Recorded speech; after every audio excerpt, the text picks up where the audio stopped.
All right. Well, good morning, good afternoon, good evening, everyone, and welcome to today's Pristine Seas event. My name is Joe Grabowski, and I'll be your host for today. So those who joined a few weeks ago, the expedition was just getting started, visiting the first state in the Federated States of Micronesia. And my goodness, from catching up with the team just before we went live, it looks like it has been action-packed, jam-packed, tons of science, tons of media, and lots of stories that we're going to be able to share with you here tonight. So we are going to connect with the National Geographic Pristine Seas team. They are on their way to Saro Atoll, which is in the fourth state of Micronesia. So YAP. We are going to get a chance to learn what they've been up to. We're going to meet more scientists and explorers who we haven't met yet. We'll get a chance to hopefully check out a little bit of gear. And best of all, we're going to get a chance to ask some questions. So for those who might be new to the broadcast, the National Geographic Pristine Seas team is in the process of completing a science and media expedition to the Federated States of Micronesia. It's been taking place in October and November, and in partnership with Blue Prosperity Micronesia, with the Federated States of Micronesia National, State, and Local Government, the University of Guam, and Scripps Institute of Oceanography. This is a massive area. It is encompassing 607 small islands, 65 of which are inhabited. It spans across 1,700 miles of the Pacific Ocean and is divided into those four states. Now we're going to go live with the team where we have Paul Rose standing by, expedition leader. He's the one pulling all the strings, making sure everything is coming together for this expedition. So let's get him in live with us right now. Hey, Paul, how you doing? Hello, Joe. Hello, everybody. We're doing great, thank you. We're you can't tell from the screen, but we're rolling around quite heavily. So if you see me or any of the team dive for the computer, we're just making sure it doesn't fly over the side of the ship. But we're doing great. We've got some of the team here. Come on in, guys. We've got who's here? Look, we've got Adore, we've got Chris, we've got a whole bunch of the gang getting organised, and we've got a lot of our equipment is secured down so it doesn't go flying and rolling around in the seas. But we're all doing absolutely great, Joe. We're very excited that Sorol is the last of our targets before we finish this amazing expedition. And thanks very much for joining us, everybody. Yeah, Paul, I mean, I guess the first question is, how are you still standing? It sounds like you guys have been going nonstop ever since we connected in October. We are still standing, and we look pretty good. I think we're pretty fresh. Yeah, we're doing. I think that this is a perfect expedition, Joe, and everybody. And the best expeditions are super ambitious because that's what gets you excited, right? But they also have to be just achievable with just the perfect team of people. It's no good walking into an expedition and thinking it's a piece of cake, and it's no good walking into an ambitious expedition with people who can't do it. But this is the perfect expedition. It's hugely ambitious. We're achieving our targets only because we've got this most awesome team running along together. So and that's why we're still standing. And I think what's absolutely brilliant, Paul, is that as you've gone on to each of the states, each kind of new project, new atoll, you've brought on new members of those community, scientists who know the ocean, who know the area. So I think that's probably a real key to your success. It really is. Every state we arrive at, we pick up 4 new science diver leads, which is great. We've got, come on in, Adore. This is Adore. And Anthony, want to come in, please? And these guys are awesome because it's their waters. They know these waters much better than we ever will. Yeah. We can fill in some gaps because we've got a bigger team. We've got a lot of expedition equipment that we can use, like submarines and remote cameras. So we can add something to their extensive knowledge already. So we're in Anthony's waters at the moment. We're in Yap waters. So Anthony, want to just introduce yourself to the planet? Hello everyone, my name is Anthony. I'm with the Division of Marine Resource for Yap State.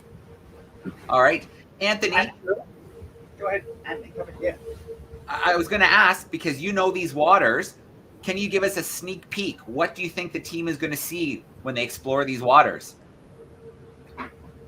We see a whole bunch of fish, along with turtles, some good healthy corals, and we are expecting to also see reefs that have been impacted by heat stress and and ever coming bad effects of climate change on the reefs.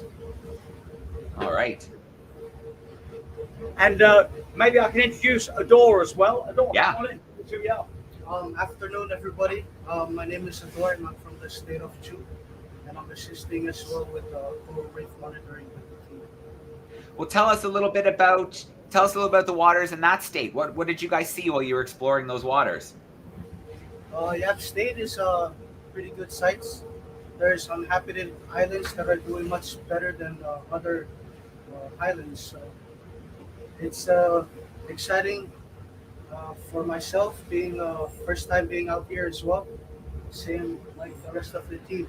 So it's great seeing these new sites.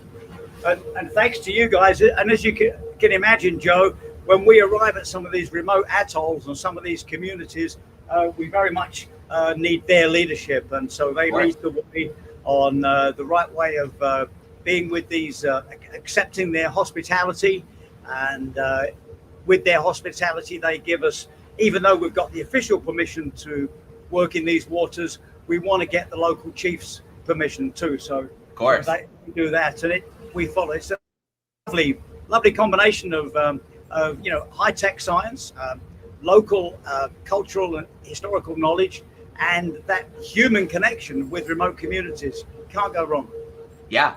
Well, I do want to give a shout out to the audience right now, those who are tuning in via YouTube. There is that chat sidebar on the side.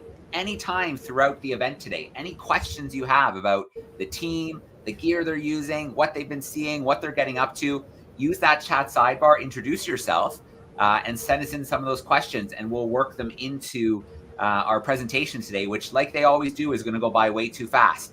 So get your questions into the comment section because we want to hear what you're thinking. We want to hear what you want to know. So, Paul, let's get into it. Let's start grabbing people. Let's start with our doctor friend who we talked to in our last event. Let's bring her in. Come on over. Yeah. I'm curious as to how things. Hey, how are you doing? Good morning. I'm very good. How are you? How is everybody else? I'm good. I think everybody's doing fine. The comments should start coming in shortly. We'll get some questions, but I'm curious. It's been a rough and tough expedition, I'm sure. People in and out of the water, hauling tanks, hauling gear. Have you been busy? Yes, here and there, but it tends, just as in a general standard family physician clinic on land, a lot of things go in pulses. Sometimes, shit hits the fan in quite a lot of things at the same time, and then all of a sudden you have a few days of peace. So hard to predict. All right, fair enough. So that's good to hear. Nothing major, just bumps and bruises. So far. Excellent. I'm not jinxing myself, That's right. Knock on the deck or something. Let's hope this last part of the expedition goes nice and smoothly. That's great. And then supplies and everything, you planned well, everything's holding out? Certain things are running a little low, but considering that we're coming to the end of it, I think we'll make it. Sometimes it's hard to predict how much you're going to use up of certain products. But that's just the nature of any expedition. But so far, again, knock on wood, we still have all the skills, happy and healthy and ready to go. Excellent. Good stuff. Well, Paul, why don't we talk drop cams for a minute? When we first connected in October, I think they'd only been in the water once, maybe one drop so far. So I'm curious. Yeah. Well, now here we go. Come on, Mike. Yeah, Mike, tell us all about it. How's it been going? Yeah, of course. It's been good so far. This leg of the trip has been a bit more productive just because we kind of adjusted the length of time we're deploying the cameras for. So the first half was a little tricky, just figuring out the timing on when to deploy. But we'll have about 20 drops in total for the whole expedition. And we've gotten a lot of different sample sites at the different atolls across this third leg. Have you had a chance to review any of the data yet? Or is that kind of more afterwards to look at all of the video and what was coming in? That's actually what I'll be working on today in transit. So I'll get to sit down and look through some of the footage. I've had a quick peek at a few of the deployments, and we've got some cool stuff down there. Some deep water sharks and eels and a lot of open crabs. Yeah. Remind me how many you took on board this time. How many drop cams? Yeah, we've got 3 drop cams. And so each time we try to deploy all 3 of them at each location. We tend to try to do different depths 5,000 meters, 1,000 meters, and 2,000 meters to get a range. It's been a little tricky just trying to figure out the depth contours here. It's been kind of all across the board, but we've been doing 6-hour deployments. We'll do a 14-hour deployment tonight, and we'll see what we get. And then, so I was on board the EV Nautilus when we were playing around with some of those. And sometimes, even though you know where it's going to come to the surface, it's still tricky to see. Have you had pretty easy recoveries, or have you had to look a little bit? We've gotten pretty lucky, just in terms of them coming up when they're supposed to. But there have been a couple of really rough sea days. So with the swell, you know, the boat will go down while the camera goes up, and you'll get a quick peek of the flag, and then you'll lose it. So it's a lot of kind of hide and seek with these cameras. All right, fair enough. Well, Mike, that's great. I'm looking forward to seeing some of the footage, especially those deep sea sharks. Sharks are my favorite. I know a lot of those who are tuning in, students. I think they go both ways. They're either afraid of sharks or they love sharks. So hopefully if they see some of that footage of those deep sea sharks, that'll bring some more of them over to the love shark side. Yeah, honestly, same. It's a love-hate relationship with the sharks. Yeah. Love them and I'm scared of them. All right, cool. Well, Paul, you mentioned the Mosaic camera, and I don't think we talked about that. So let's talk about that. The Mosaic cameras are absolutely beautiful, and the team that run them are right here, which is Army and Jason. Come on in and tell us about Mosaic cameras, guys. Yeah. Hi, we're the team from Scripps, and we're covering the photo mosaics throughout this trip. Today we will hit our 50th photo mosaic site, and we're bringing out the camera just to show you guys. This is our camera rig. So we use these two cameras to take thousands of pictures on the reef, and then we're able to reconstruct them after post-processing. So we're excited for all the data we're collecting after this expedition. Hi guys. Yeah, that does look like a big rig. Tell us a little bit about what it looks like when you deploy it in the water. Are you actively moving it? Do you anchor it in one place? What does it look like? So we can take off the covers. So in here houses the camera bodies. And what you do, it's heavy above water, but in the water, it's neutrally buoyant, a little bit positive. So it floats really easily when you're swimming, and you're going to swim back and forth in a lawnmower position. And so that way you get all the little crevices, all the nooks and crannies throughout the reef that we're surveying. We survey 10 meters by 10 meters. So about the area of this dive deck is the area of reef that we're able to reconstruct and illustrate. All right. And so have you had it in the water already, or is it just coming out for this part of the expedition? Nope, we've had it in the water since the beginning. We started in Pohnpei, and like I said, we're about to hit our 50th photo mosaic site that we're about to reconstruct. And so we have a lot of images, we have a lot of data, and we're getting a good amount of imagery throughout the distribution throughout the FSI. Yeah. And what does it look like when you're stitching it all together? I imagine that takes a little bit of computing power and a little bit of time. Yeah, so we couldn't bring those computers on the boat, but we're happy to bring back all of the imagery on our hard drives back to the lab, and then we're able to reconstruct them, and then we're going to share them with our local partners so that they have that imagery available and can distribute it throughout the community. We're visiting a lot of remote atolls, so not many people have the chance to visit them, but with these digital reefs, they can actually virtually dive in and look and get to see what they look like. And did you see a mixture of healthy reef? Did you see some portions that have maybe been affected by temperature change? What did you see while you were doing it? Yeah, we've definitely seen a gradient of effects. We've seen really gorgeous reefs that look like they haven't been affected by any climate change or any major stressors, whereas we've also seen reefs that are in the recovery phase. There's a lot of smaller corals, but they look like they're growing, they look like they're happy. And then we've also seen the opposite end of that spectrum, where there's not that much coral cover. There is a large fishing pressure that we are sensing. Thermal change has also degraded the area. And so we're seeing these wide ranges of communities, and it's really cool to document that throughout this expedition. All right. Very, very cool. So more work to be done. You're going to be getting in the water with that gear. And then sounds like lots of work once you get back on land and getting those proper computers and getting those stitched together. Yeah, we're excited. All right. Awesome. Thanks, guys. Well, Paul, before we went live, you were introducing me to some right proper marine scientists. So let's bring some of them in. I want to hear what they're going to get up to, what they're looking forward to. We'll have Rachel. This is Come on, Rachel. Rachel and Chris, who are both, Rachel is from University of Guam and he's heading up the science. And here is Chris Thompson, who is also heading up science. We've got sort of two science leads here. We're very lucky. So there you go, guys. You're in good hands. All right. Well, let's get into it. What are you going to be getting up to? What are you hoping to see? What are you hoping to do over the next few days?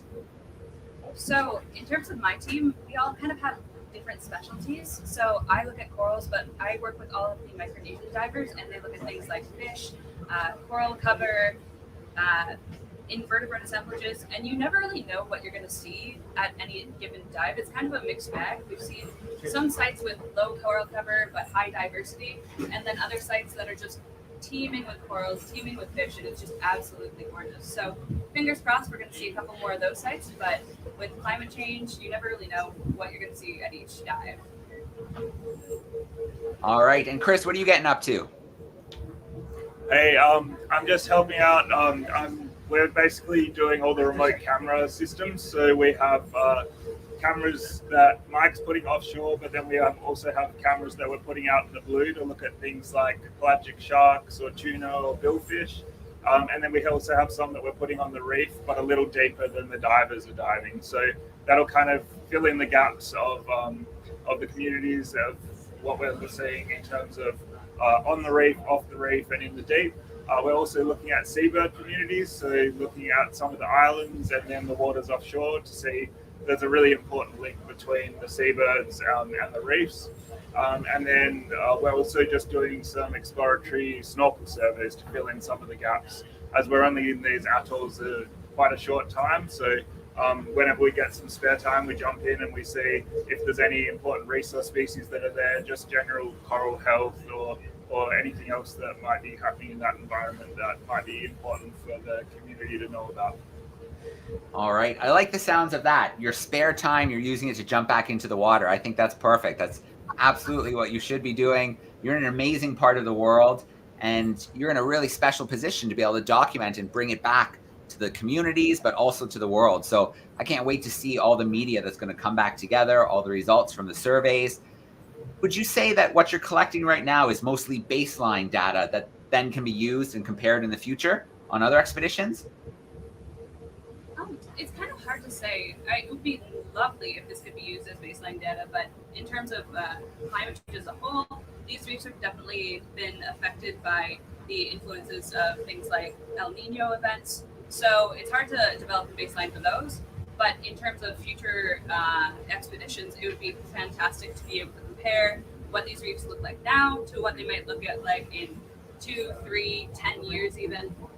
See how they've changed, see how they've improved, and we can establish some more management to keep those fish, keep those coral reefs healthy. Yeah. Great.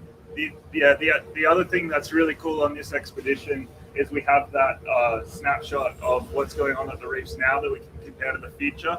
But because we're sampling so many different atolls, we can actually look at atolls that have people and atolls that don't, and the gradient of lots of people to very few. So we can actually kind of start to look at whether maybe there's stresses like climate change are the main things that are impacting the reefs, or whether that human element is coming into it as well. So even though we don't have the benchmark temporally, it's this kind of spatial impact gradient is really useful for trying to see what's going on here. Yeah, absolutely great. Well, good luck, team. That sounds like lots of fun. Sounds like you're going to be in the water and getting wet over the next little period of time with very few breaks, which sounds great. I think you're going to see some amazing things. So those who are tuning in right now, the numbers keep creeping up. Don't be shy. Use the comment section and send us in some more questions. We want to hear what you're thinking. We want to hear, what you want to know about the expedition and what's on your mind. So Paul, how is it looking over there? Can we move around a little bit, or are things too? We definitely can. I'd love to move around and show you what's going on. But maybe before we do, Tess, want to come over and give us a thought? You mentioned media, and Tess is right here. She's the head of the media on this expedition. So it might be cool to get for people to get to know Tess and her work a bit. Thanks, Joe. Yeah, Tess, let's get into it. What are you collecting? What kind of media? Is it for social? Is it for longer form? What are you getting up to on there? Well, this expedition is a little unique for us in that we're kind of collecting everything. So we are always going to collect stuff for social media. And if any of you have Facebook or Instagram, you can follow along with us for the rest of the expedition.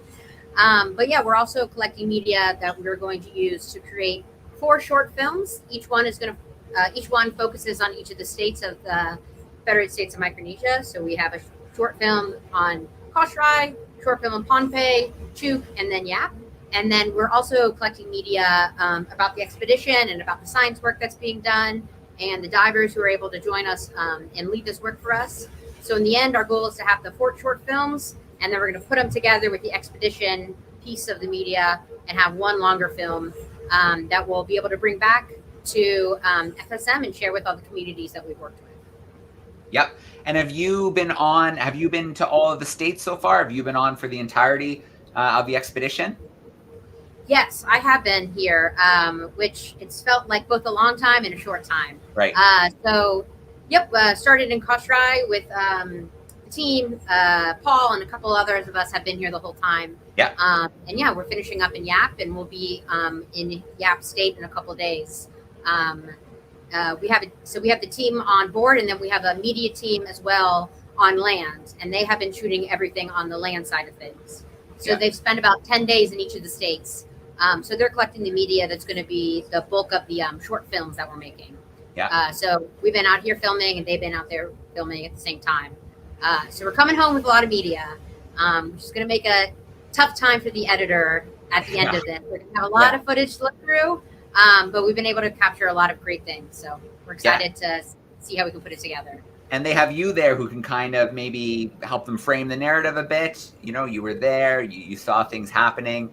So I imagine you'll have a hand in that as well once all that data is handed off. Yeah, definitely. I mean, that's the benefit of, being able to have somebody on the expedition, seeing everything as it's captured, and then in the back end when everything's put together, to kind of lend the context of, there's all this amazing footage, but when was it captured and why, and how does it fit together into the larger narrative? So it's easy, just to get bogged down on the day-to-day. So it's nice to kind of have the fuller picture when we're building the film. Yeah. One more question for you. I want to hear a big number. What are you dealing with storage-wise there? How much storage space are you packing? Well, the team in the office is not going to be happy when I say this number, but let's see. At the moment, for just the boat footage, we're at about 70 terabytes. Wow. And we need a primary set of the footage, and we need a backup of all the footage. So with the primary and the backup, that's about 140 terabytes. And then we have the land team, which I'm not sure exactly how much they're at. I imagine it's probably going to be another 40 or so. Wow. So we're going to have to buy a lot more drive storage when we get back. Yeah, that's a lot of good footage. It takes on a long expedition. Absolutely, absolutely. Well, I don't envy the team who's waiting to receive all of those drives and start cataloging everything, but that's an important role too, to make sure the right details get out and everybody gets to feel like they were part of the expedition afterwards and see what it was like and what the takeaways are. Absolutely. It's a good problem to have when there's so much amazing things happening around you that you can't put the camera down and you have to film it all. So all right, very cool. Yep. Thank you, Tessa. Well, Paul, you have been on for the whole time. Oh, good. We got an ocean view behind you. We can see it. Last time we saw the ocean, it was dead flat, dead calm, flat Pacific. That's right. The last time we did it, it was hard to even think that it was the Pacific, but we're rolling a bit now, as you can see. But it's still beautiful. But you can just see that we've got that roll coming on. Yeah. Because the wind is from the south, and it's built up a sort of southerly swell, so we're rolling quite well. But looking through the computer, it doesn't seem too bad. But when you're having a cup of tea or eating your food or trying to work on the computer, it feels like we're doing this. Sure. But it's a good time to move around because you can see all of our diving gear spread out there, all ready to go for us as soon as we land. We've got all the boats up there, a bunch of the technical science gear laid out along here, all of the highly technical rebreather gear laid out on the rebreather deck. Very cool. This is a good time to meet Kelly. There you go, Kelly. Introduce yourself, mate. Hi, everybody. How's everybody? My name is Kelly, and I am a marine ecologist, but on this expedition, I'm serving in an operations position, so ops for short. And I help support all of the scientists and media team that you've seen already, or you've met already. So that means supporting dive operations and boat operations by driving around our small rib, we call it, and taking people ashore and just making sure that everything is going smoothly here as we progress on our expedition. And the great thing with Kelly, Joe, is that you can't do anything on this expedition without preceding every single sentence with "Hey, Kelly," and then you get things done. And thanks, Kelly. And here's Jesse, topside camera. Hey, Jesse. Yeah, tell us what you've been doing, mate. Yeah, so I've been filming all the scientists on the boat, doing all of their surveying, research, and also we've been able to make some landings on the islands and the atolls and meeting the communities there and seeing some really special stuff like making traditional fishing canoes, and it's just been a magical experience. So Jesse, I see a drone in your hand. Have you been able to fly it a bunch? You getting some good footage from above? Yeah, we fly it as often as we can. Yeah. Yeah, very cool. Hey, can I take you and everybody on a quick tour of the ship? What do you think? I don't see why not. Let's do it. Okay, let's do it. I'm going to roll around a bit, so we're going to have to hold on. Hold on tight, Paul. We don't want to lose the laptop overboard. There's the submarine covered up for the transit, so it doesn't get too much sun or too much seawater. Well, we're going to head up this way now. Okay, so come on. So we're going up, and you can see some of the work boats stored up, ready for deployment. Yeah. So they're here all on the deck, 5 boats, all there lined up, looking beautiful. They're all tuned up and fueled up and maintenanced up, ready for the next deployment. So we'll go up these stairs here to the sun deck, as we call it. And on the sun deck, you get a lovely view. Behind us, you can see all of the boats stored there and the crane, and it's all ready to go to get all these boats in. Here we've got the remote cameras. These are the pelagic cameras and the meso cameras. They're ready to go in, all secured. These here are the most beautiful drop cameras. We love these things. These are the thing that Mike runs. And this over here is the recompression chamber.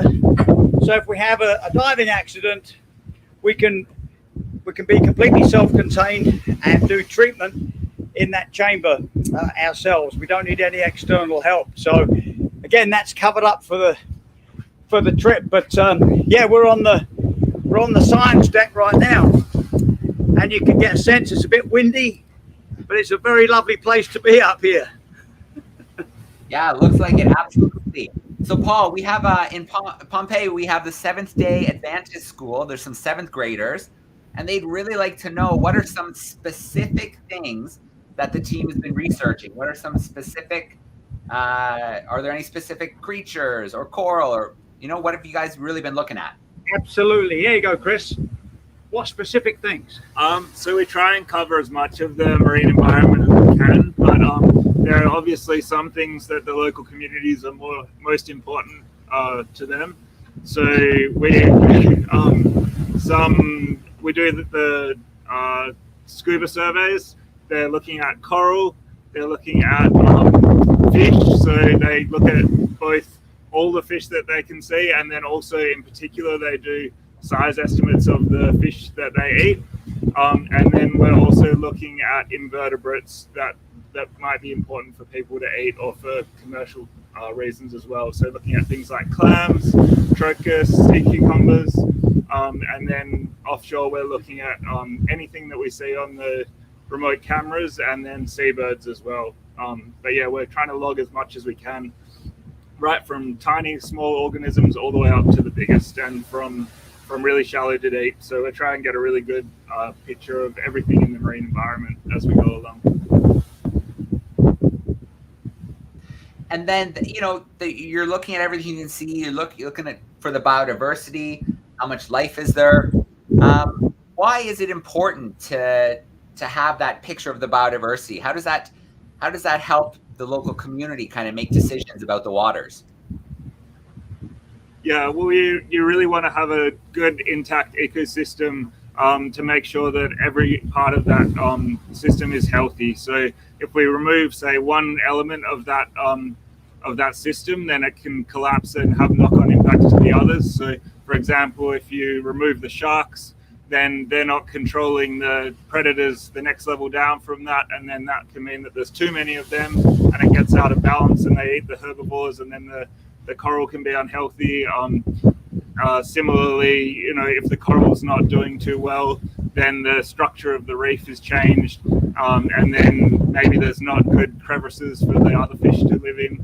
And so all of these things are in a fine balance in a healthy ecosystem, and it's really important to know how each of those elements is doing to make sure that it's going to be healthy into the future. And yeah, we can compare sites in terms of all of those elements to see which are doing better and maybe which management strategies are working better to make sure that the oceans are healthy. All right. So, you know, there's obviously a lot of science going on. There's a lot to think about. But downtime, when you guys have downtime, what are you getting up to? What do you get up to in the evening? What do you get up to in between dives? That's a great one, Joe. What do we do when we're down? Well, we use this deck here for a bit of exercise and stretching. We enjoy that a lot. You can imagine we're all pretty active, so we like to keep fit. We've got a bicycle here, which, as you can see, is a good exercise bike. It's secured to the deck, so we're not going to fall off it. And here we've got a bunch of weights and things like that, so that we can exercise. And then look, here's one of our guys. Here's Yaki, underwater filmmaker. He's actually working out. It's a perfectly timed question, Joe. Thank you. So he's working out in this box here. We've got a lot of expedition gear, and you see we've got some keen climbers on board, because we've got some climbing holds there that we can keep our grip strength and arm strength up with. So we keep pretty active. You got to keep as fit as possible on an expedition like this, as you well know. Yeah, absolutely. And so part of keeping fit is good food. Are you able to replenish before in each state, or are you kind of carrying your load? Very lucky. I'm going to take you and everybody watching down to where the magic happens, which is down into the galley. And so we'll come down one deck, we'll come in another deck, and look, we're going to go right down now to the main saloon.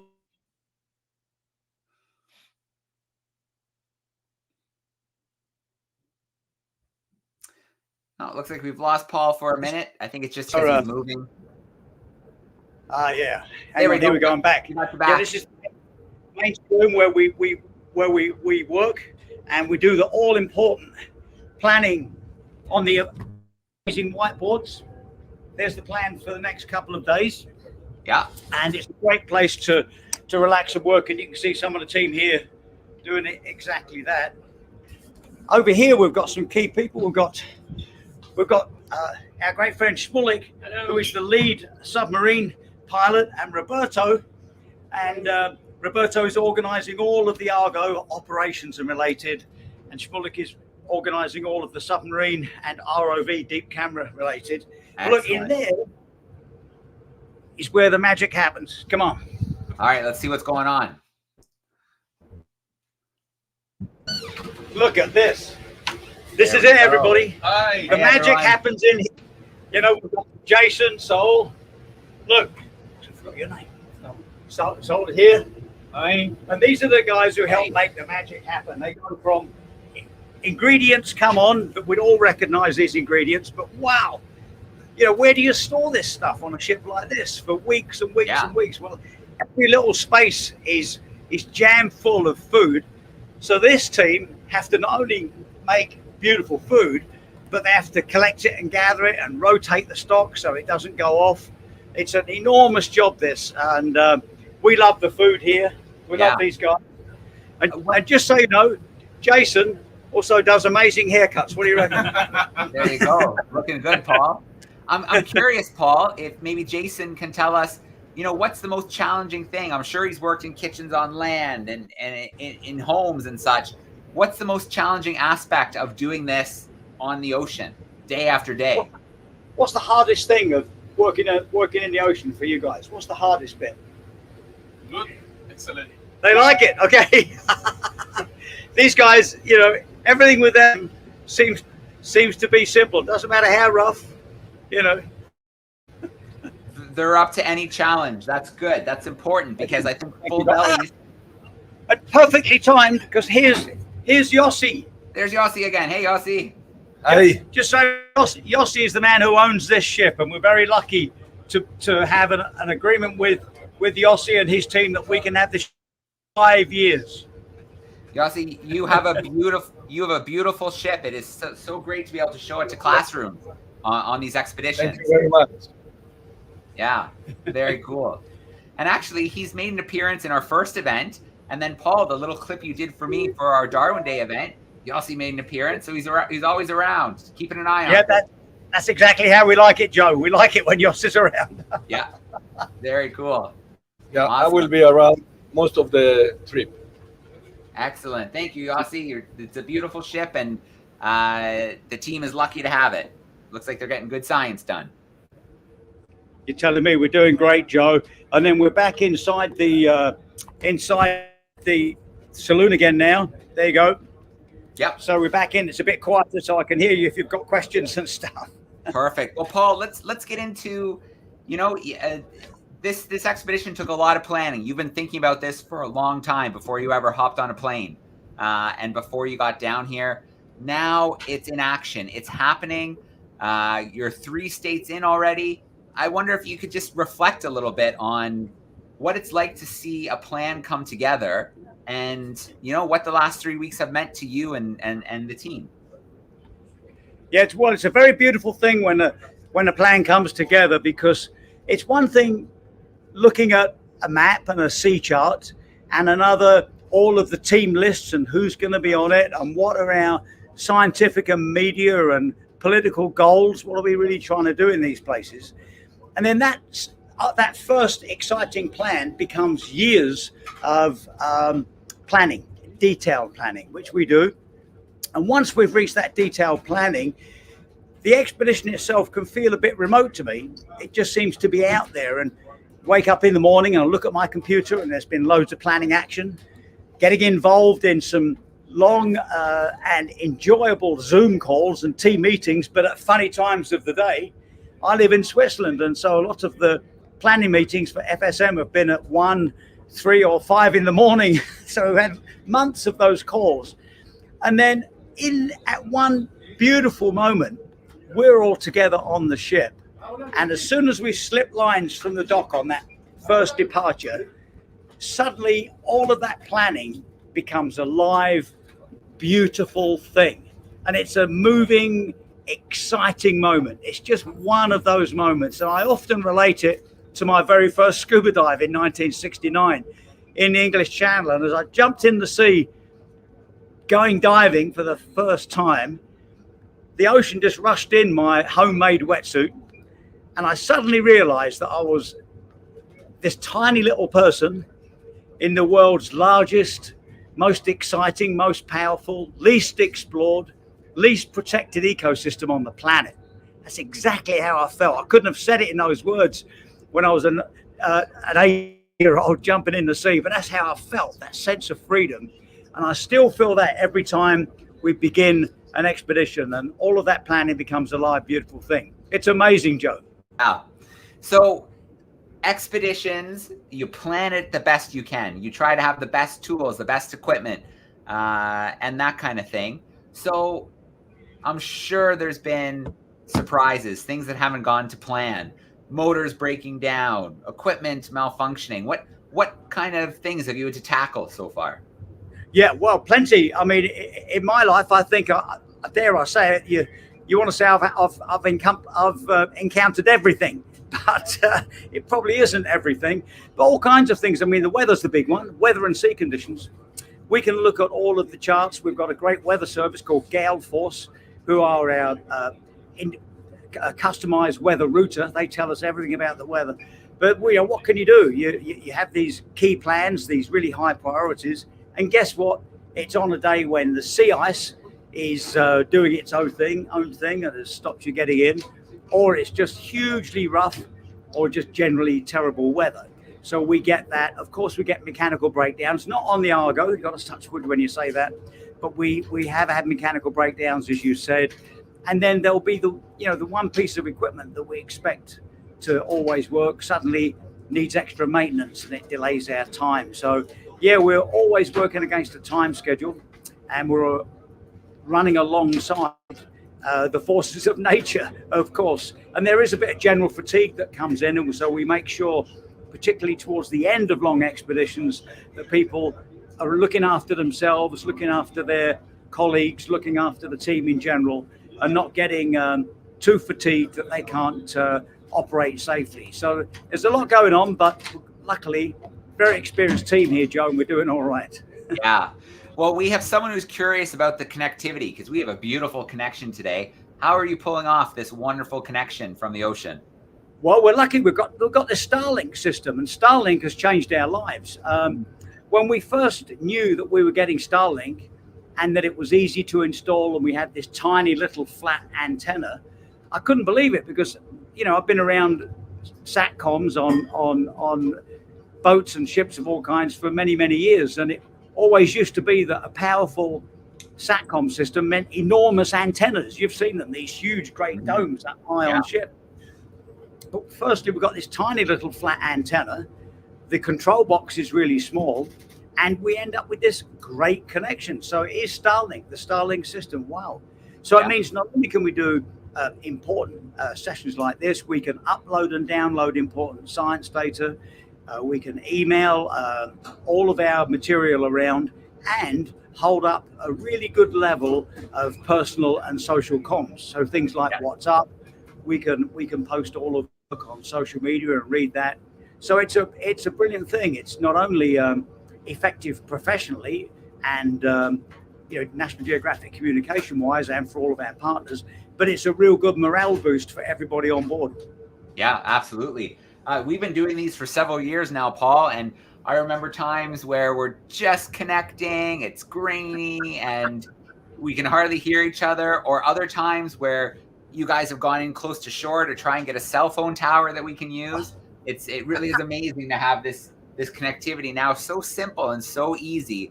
In a funny way though, Joe, I do miss those days where I'm running around to the top of a hill, or running a small boat ashore, or standing with my phone in the air somewhere, trying to get us, because that felt, it was fun, but I have to say, I wouldn't go back.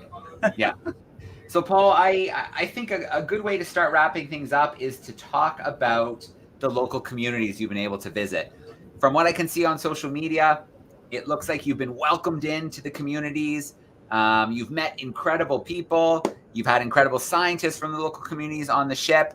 Can you reflect on what it's been like to spend time with the community so far? Oh, yeah. Thank you, Joe. It's been wonderful, because when we approach these communities, we want them to, we've already got the official permission, and they know that we're coming, of course. But what we want to do is understand what they know about their ocean and how their community works with the ocean. So it's always great. We're lucky enough, we had a dinner in Pohnpei in Chuuk, where we had all of the island mayors there, and they told us a lot about their islands. And now here we are meeting the island chiefs.